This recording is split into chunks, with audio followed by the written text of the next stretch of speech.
welcome to SIM. Welcome to the Innovation Theater here in the shared learning community. Medical imaging, there's an app for that. This session is something I was very much looking forward to. Wow, we have some really important guests in the back. Wow, okay. So this is great. It's wonderful to see you all here. Mobile devices are my passion, one of the things that I'm really passionate about. Certainly got some of that fire from my mentor, Keith Dreyer. That actually rhymes, okay? Look, this is the way that imaging is going. Clearly not for the radiologists to get their work done, a daily routine. I've said it many times, there's no radiologist I know that wants to read 100 chest x-rays off of an iPad. It's not meant for that. That's not what its use case is.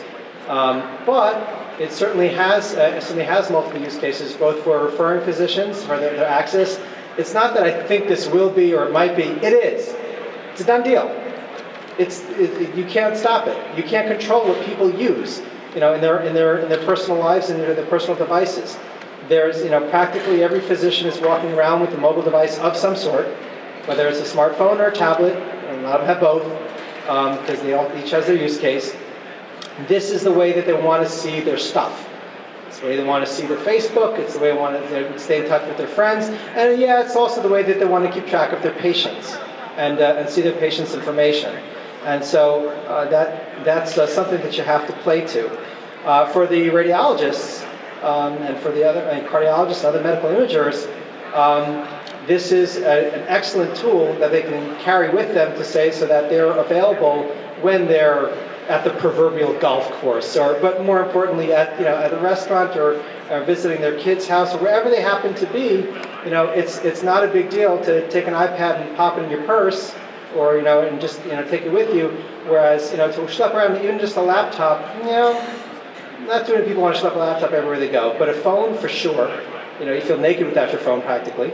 And an iPad, that's not a big deal. A lot of people can walk around with that. You just slip it in a purse, slip it in a briefcase, and take it with you.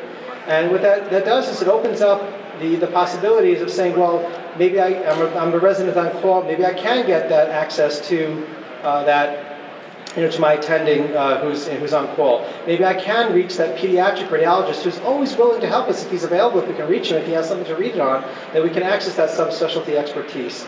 And those use cases are growing as well because maybe I can actually give access to from the as one vendor is from the ambulance to to the ED or vice versa.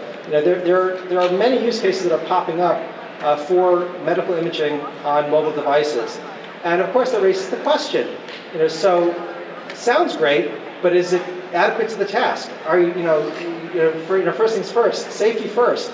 Is this safe? Is it effective? If I ask my daughter, my 12-year-old daughter, say, do you want, would you like your doctor to look at your chest X-ray on an iPad? She said, gee, that sounds cool. I said, well, do you want him to make a mistake and treat you the wrong way because he didn't see something out of it? Oh, that doesn't sound cool. And so clearly we don't just do it because there's a lot of benefits and advantages to the mobile technology, but only if it's done right. Only if we know what we're doing is safe. To that, and who's the gatekeeper of safety and efficacy? Well, that's the FDA. And I had the pleasure of sitting down with the FDA last week with I'll get his name I'll get his name in a moment. It's a funny name. Aldo Badano at the FDA and his team, about 20 people there to go over with their research and development team. Research engineering team, I should say, on how they look at these mobile devices and what they think makes sense in terms of ways to measure them and to check them to make sure that what we're doing is safe and effective. And I took a tour of their engineering lab to see how they test these things and what they're looking for, and had the opportunity to present them for them. Actually, that day I was wearing my American College of Radiology yarmulke, okay, and saying, and telling them what our thoughts were from the ACR about recommendations and using mobile devices for medical imaging. So clearly the use cases exist where it makes a lot of sense and can definitely improve patient care in ways that we couldn't do before, wouldn't even have dreamed of before.